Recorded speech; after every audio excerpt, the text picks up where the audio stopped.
आज मैं किसी भी एलिमेंट का जो इलेक्ट्रॉनिक कॉन्फ़िगरेशन होता है वो क्या होता है, क्यों ज़रूरी होता है और कैसे लिखा जाता है, इसी के बारे में बात करूँगी। तो ये इलेक्ट्रॉनिक कॉन्फ़िगरेशन क्या होता है, एटॉमिक ऑर्बिट्स में किसी भी इलेक्ट्रॉन को कैसे डिस्ट्रीब्यूट किया जाता है, कैसे उसे सेल पे रखा जाता है, इससे हमें यही पता चलता है कि किसी एटम के न्यूक्लियस के चारों ओर जो इलेक्ट्रॉन्स ऑर्बिट्स पे मूव करता है वो कैसे उसमें उसका अरेंजमेंट होता है। और ये हमें इसलिए ज़रूरी होता है कि इससे हमें किसी भी एलिमेंट का केमिकल बिहेवियर पता चलता है और उससे हमें वैलेंसी पता चलता है, जिससे वो एक दूसरे से रिएक्ट करते हैं, एक दूसरे एलिमेंट से। इलेक्ट्रॉनिक कॉन्फ़िगरेशन जो है ये डिफ़ाइन करता है कि इलेक्ट्रॉन का डिस्ट्रीब्यूशन कैसे होता है किसी भी एटॉमिक ऑर्बिट्स पे। तो ये जो इलेक्ट्रॉन्स मेनली ये डिपेंड करता है कि किसी एलिमेंट में कितना इलेक्ट्रॉन्स है, यानी हर एक एटम का एक फिक्स इलेक्ट्रॉन्स नंबर होता है जो कि वो किसी भी एलिमेंट के एटॉमिक नंबर के बराबर होता है। ये जो एटम जो होता है, ये एटम किसी भी एलिमेंट का सबसे छोटा यूनिट होता है। एटम न्यूट्रॉन, प्रोटॉन और इलेक्ट्रॉन से मिलके बना होता है। इलेक्ट्रॉन का जो नंबर होता है वो प्रोटॉन के नंबर के बराबर होता है किसी एटम का, और इसमें न्यूट्रॉन जो होता है वो इसके बराबर भी हो सकता है या उससे नहीं भी हो सकता है। और ये प्रोटॉन और न्यूट्रॉन जो होता है न्यूक्लियस के अंदर होता है किसी एटम में, और ये इलेक्ट्रॉन जो होता है न्यूक्लियस के चारों ओर ऑर्बिट में मूव करता है, और यही मूव के अरेंजमेंट को इसमें हम दर्शाते हैं इलेक्ट्रॉनिक कॉन्फ़िगरेशन में, कैसे ये मूव करता है, कहाँ पे, किस ऑर्बिट में, कैसे कैसे इसका अरेंजमेंट होता है। इलेक्ट्रॉनिक कॉन्फ़िगरेशन जानने के लिए हमें कुछ चीज़ों के बारे में जानना होगा, जो कि ये है principal quantum number, azimuthal quantum number और spin quantum number and magnetic quantum number. इन सब में रूल है कि कैसे इलेक्ट्रॉन को अरेंज करते हैं। तो पहला हम जानते हैं क्वांटम नंबर क्या होता है। ये जो क्वांटम नंबर जो होता है ये न्यूक्लियस के चारों तरफ जो ऑर्बिट बनता है, इलेक्ट्रॉन जो मूव करते हैं ऑर्बिट में, तो पहला ऑर्बिट जो बना, फिर दूसरा, वो डिपेंड करता है हमारे इलेक्ट्रॉन के नंबर पे कि हमारा इलेक्ट्रॉन्स कितना है, उस अनुसार वो ऑर्बिट बनाएगा। ज़्यादा इलेक्ट्रॉन्स है तो ज़्यादा नंबर ऑफ सेल्स बनेंगे, यानी क्वांटम नंबर बनेंगे। जैसे ये क्वांटम नंबर KLMN ऐसे होते हैं। K यानी पहला सेल, L दूसरा सेल, इस तरह से ये ऑर्बिट बनाते हैं और इलेक्ट्रॉन इस पर मूव करते हैं। प्रिंसिपल क्वांटम नंबर जो होता है इसको N से डिनोट करते हैं। एक ऑर्बिट है, एक सेल है, तो वो 1 होगा और उसे K सेल बोलेंगे, KL, फिर इसका L, फिर इक्वल टू 2 और वो L होगा, और इस तरह से होगा। और हर सेल पे कितना इलेक्ट्रॉन्स रहेंगे, अधिकतम इलेक्ट्रॉन्स, इसके लिए ये फार्मूला है 2n², जहाँ पे n है cell number, n equal to 1 यानी first cell, n equal to 2 यानी सेकेंड सेल, और जिसको KLMN से और आगे जितने भी होंगे स्वर्ण बढ़ते चले जाएंगे। इस तरह से हम इलेक्ट्रॉन्स को बांटते हैं सेल में। फर्स्ट में 2, फिर सेकेंड में 8, इस तरह से फार्मूला के अनुसार ये आएंगे। तो ये हमारा हो गया प्रिंसिपल क्वांटम नंबर। दूसरा है एजीमुथुअल क्वांटम नंबर, जिसे हम L से डिनोट करते हैं। इसमें हम जो मेरा फर्स्ट सेल है तो उसमें कितना सब सेल हो सकता है, उसमें हम कितने सेल में सब सेल में बांट सकते हैं। द नंबर ऑफ सब सेल होता है n-1। अगर हमारा सेल 1 है तो सब सेल होगा 0, पहला सब सेल हमारा 0 बनेगा, और इसको SPDFG से इंडिकेट करते हैं। S जो हो जाएगा हमारा फर्स्ट सब सेल में आएगा, जो कि 1 सिर्फ S होगा। फिर सेकेंड जो आएगा, सेकेंड सेल में हमारा जो सब सेल होगा उसमें SP आएगा, जो कि p ऑर्बिटल कहलाएगा। और इसी तरह से सेल में सब सेल बनते जाएगा। अब और ये सब लेवल्स में कितने एलिमेंट्स रहेंगे, इस मैक्सिमम एलिमेंट्स रहेंगे, इसका भी फार्मूला होता है 2 × 2l+1। तो ये मैक्सिमम इलेक्ट्रॉन्स रहेंगे, इतने जितने नंबर आएंगे, जहाँ l हमारा एजिमुथल नंबर हो गया और इससे हम मैक्सिमम नंबर निकाल लेंगे कि हमारा सब सेल में कितने, जैसे S पे कितने इलेक्ट्रॉन्स रहेंगे, D पे कितने इलेक्ट्रॉन्स रहेंगे मैक्सिमम, इस फार्मूला से हमें पता चल जाएगा। इलेक्ट्रॉन्स के हाई एनर्जी और लो एनर्जी का पता चलता है ये सब सेल के थ्रू। S में है, S का सबसे ऊपर लेवल में है तो वो लो एनर्जी का है, और जैसे जैसे ऊपर वाले सब सेल में जाते जाएगा सेकेंड थर्ड, तो उसका एनर्जी बढ़ते जाएगा, जो कि हमारा इंडिकेट होता है SPD इस तरह से। तो यही हमारा है एजिमुथल क्वांटम नंबर। तीसरा है मैग्नेटिक क्वांटम नंबर, इसे हम m से डिनोट करते हैं। इसमें जगह को हम फिक्स करते हैं, ऑर्बिटल्स में बांटते हैं, ऑर्बिटल्स में अलग अलग बांटते हैं और सबको एक फिक्स जगह देते हैं कि इसका इतना जगह है। एक सब सेल में किसी भी जैसे ऑर्बिटल्स फिक्स करते हैं तो वहाँ पे हमारा l का वैल्यू होगा उस ऑर्बिटल के लिए -l से +l तक, विथ साथ में हमारा 0 भी रहेगा, तो उतने नंबर का हमारा वो ब्लॉक बनेगा। जैसे हमारा s ऑर्बिट है तो उसका l हमारा 0 है, तो उसका हमारा m = 0 हो जाएगा। तो इसका सिर्फ एक जगह मिलेगा, इस -l to l के अनुसार इसे 0, इसे एक जगह मिलेगा। इसे s ऑर्बिटल के नाम से बोलेंगे। p ऑर्बिटल यानी सेकेंड सब सेल में, तो s तो हमारा फिक्स ही है, l = 1, तो m = हमारा हो जाएगा -1 से लेके 0 और +1 तक का वैल्यू, यानी हमारा ये हो जाएगा p ऑर्बिटल। इसी तरह हमारा d में क्या होगा, d में l = 2 हो जाएगा, यानी -2 से लेके +2 तक के वैल्यू के अनुसार हमारा ये ऑर्बिटल को जगह मिलेगा, ब्लॉक मिलेगा, उसमें उतना जगह वो फिक्स होगा, उस तरह से उसमें इलेक्ट्रॉन को रखा जाएगा। तो इस तरह से ये हमारा जगह को ऑर्बिटल्स के फॉर्म में फिक्स करेंगे। s orbital, p orbital, d orbital, इस तरह से सारे ऑर्बिटल्स फॉर्म हो जाएंगे। मेनली यही है कि हम सेल में कैसे जगह को व्यवस्थित करते हैं, अरेंज करते हैं ऑर्बिटल फॉर्म में।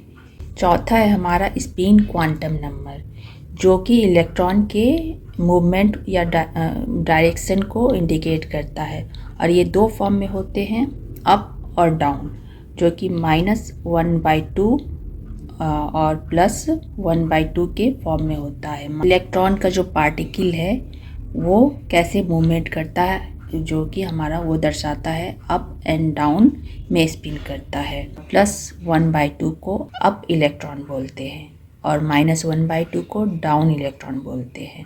तो यही है हमारा स्पिन क्वांटम नंबर। ये हमारा मेनली हो गया कि हम कैसे सेल बनाते हैं, सेल में सब सेल में कैसे जगह व्यवस्थित करते हैं इलेक्ट्रॉन्स का, और वो कैसे मूव करता है। मेनली इन सभी से हमें ये पता चलता है। अब हम देखते हैं कि हमारा इलेक्ट्रॉनिक कॉन्फ़िगरेशन बनाने का क्या रूल है। तो इलेक्ट्रॉनिक्स कॉन्फ़िगरेशन बनाने का मेनली 3 रूल है। पहला है द ऑफ बाउ प्रिंसिपल, दूसरा है हैंड रूल्स, और तीसरा है the poly exclusion principal.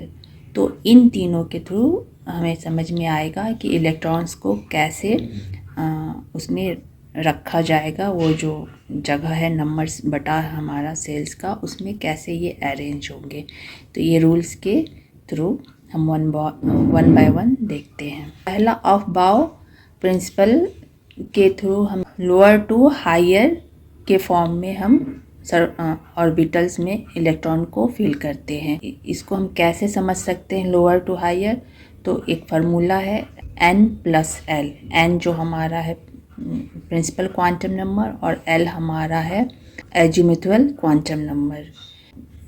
n+l के फार्मूला पे जो छोटा होगा उस क्रम में हम लेंगे। जैसे कि हम एक टेबल बना सकते हैं, तो पहले 1 से 7 तक का, तो उसमें 1s 2s 3s इस तरह से वो हमारा लेवल को फिक्स करेगा। 7 तक 1s 2s 3s इस तरह से हम 7 तक बना लेंगे।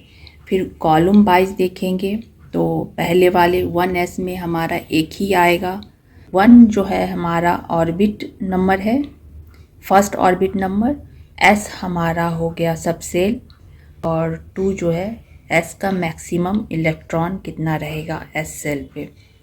इस तरह से हम टेबल बनाएंगे। 1s2 फर्स्ट लेवल का, फिर सेकंड का 2s2 2p6, फिर सेकंड थर्ड लेवल में आएंगे तो हमारा बन जाएगा 3s2 3p6 और 3d10, जहाँ पे ये sp जो इंडिकेट कर रहा है हमारा s ऑर्बिटल p ऑर्बिटल ये इंडिकेट कर रहा है। तो इस तरह से हम सारा बना लेंगे और यहाँ से स्टार्ट करेंगे। और ये हमारा सबसे ऊपर वाला जो है ये लोअर एनर्जी लेवल है। तो यहाँ से हम स्टार्ट करके फिर यहाँ से स्टार्ट करते करते lower to higher, lower to higher, lower to higher करके हम अपना इलेक्ट्रॉनिक कॉन्फ़िगरेशन करेंगे। ऑफ बाउ प्रिंसिपल के अनुसार इस टेबल के थ्रू हम फॉलो करके आसानी से हम इलेक्ट्रॉन कॉन्फ़िगरेशन कर सकते हैं। 90% टाइम ये राइट होता है, बाकी टाइम एक्सेप्शन हर किसी में होता है, तो इसमें भी कुछ एक्सेप्शन है। क्रोमियम, तो इसमें ये हो गया कि हम इलेक्ट्रॉन को कैसे सेलेक्ट करके हम और ऑर्बिटल्स में कैसे सिलेक्ट करके उन्हें हम बैठाएंगे। दूसरा है द पाउली एक्सक्लूशन प्रिंसिपल। इस रूल्स के अकॉर्डिंग हम ये देखते हैं कि किसी भी ऑर्बिटल्स में कितने इलेक्ट्रॉन्स रह सकते हैं। एक ऑर्बिटल्स में 2 इलेक्ट्रॉन से ज़्यादा नहीं रह सकते, वो भी अप एंड डाउन में रह सकते हैं। तो मेनली यही है कि हर ऑर्बिटल्स में 2 इलेक्ट्रॉन से ज़्यादा इलेक्ट्रॉन्स नहीं रह सकते। तो यही हमारा रूल्स यही बताता है। और तीसरा हमारा आ गया हैंड रूल्स। हैंड रूल्स में आ गया कि हम इलेक्ट्रॉन्स को जो रखते हैं उसको कैसे रखेंगे। जैसे s है, s और ऑर्बिटल्स है तो उसमें 2 जगह है, और तो उसमें अप एंड डाउन डायरेक्शन में आ जाएगा। और उसके बाद आया p ऑर्बिटल्स। p में हमारा 3 ऑर्बिटल्स बनता है, तो 3 ऑर्बिटल्स में अगर हमारा 2 इलेक्ट्रॉन्स है तो उसको ऐसा नहीं कि पहले वाले जगह में दोनों इलेक्ट्रॉन्स भर देंगे, 1 बाय 1 तीनों में भरेंगे। पहले एक डायरेक्शन वाले को तीनों में भरेंगे, फिर अप डायरेक्शन वाले भर के फिर से स्टार्टिंग से डाउन डायरेक्शन वाले स्टार्ट करेंगे जितना हमारा इलेक्ट्रॉन्स है। 1s2 2s2 2p2, तो 1s2 में मेरा 2 इलेक्ट्रॉन दोनों डायरेक्शन में आ गया। 2s2 में भी दोनों इलेक्ट्रॉन्स आ गया अप एंड डाउन में। अब हमारा आ गया 2p2, जिसमें कि हम पहले ही वाले में डायरेक्शन में नहीं फुल कर सकते। पहले हमारा एक डायरेक्शन में भरेगा, तब जाके फिर हम दूसरे डायरेक्शन को, डाउन वाले डायरेक्शन को इलेक्ट्रॉन को यूज़ करेंगे। तो यही है हमारा हैंड रूल्स। यही तीनों रूल्स को फॉलो करके हम अपना वो इलेक्ट्रॉनिक कॉन्फ़िगरेशन को लिख सकते हैं। तो ये कैसे लिख सकते हैं, इसके कुछ एग्ज़ाम्पल। सबसे पहले तो वो टेबल जो है वो बहुत ही इम्पॉर्टेंट है। अगर वो बना लेंगे तो आपको इलेक्ट्रॉनिक कॉन्फ़िगरेशन लिखने में कोई दिक्कत नहीं आएगी। बस वही कुछ जो एक्सेप्शन है उसमें वो प्रॉब्लम क्रिएट करेगा। तो हम जैसे हाइड्रोजन है, तो हाइड्रोजन का हमारा इस टेबल के अनुसार देखते हैं तो 1s, हाइड्रोजन में हमारा कितना होता है 1 इलेक्ट्रॉन होता है। तो 1s1 जो है हमारा इलेक्ट्रॉन बताता है। हो गया हीलियम, हीलियम में हो गया 1s2, 1 हमारा ऑर्बिट सेल नंबर बताता है, S हमारा ऑर्बिटल्स नंबर हो गया और 1 जो हो गया हमारा इलेक्ट्रॉन्स नंबर हो गया। जैसे सोडियम का देखते हैं तो 1s सोडियम में हमारा कितना इलेक्ट्रॉन होता है 11। तो इस इलेक्ट्रॉन कैसे हम फिक्स करते हैं एटॉमिक नंबर से। सोडियम का एटॉमिक नंबर 11 है तो इसका इलेक्ट्रॉन भी कितना होगा हमारा 11 होगा। तो इसका कॉन्फ़िगरेशन हम कैसे लिखेंगे, इस टेबल के अनुसार भी आप लिख सकते हैं। जैसे 1s2 फिर 2s2 2p6 3s1। तो ऐसे और हम देखेंगे कि ये काउंट भी कर सकते हैं हम इलेक्ट्रॉन्स कितना है, इससे हम पता कर लेंगे कि हमारा इलेक्ट्रॉन्स 11 आ रहा है यानी सही है काउंट करके भी, और हमारा इस टेबल से आराम से बन जाएगा। कैल्शियम का हमारा होता है 20, एटॉमिक नंबर 20 होता है यानी इसका इलेक्ट्रॉन्स कितने होंगे, इसके एटम में 20 इलेक्ट्रॉन्स होंगे। तो इसको हम कैसे बनाएंगे, इस टेबल में अगर आप डायरेक्शन वाइज चलेंगे लोअर टू हायर तो 1s2 2s2 2p6 3s2 3p6 4s2 इस तरह से हमारा इसका इलेक्ट्रॉनिक कॉन्फ़िगरेशन बनेगा। तो मेनली यही है इलेक्ट्रॉनिक कॉन्फ़िगरेशन, किसी भी एटम के अंदर इलेक्ट्रॉन का रख रखाव कैसे होता है। Thank you, have a nice day.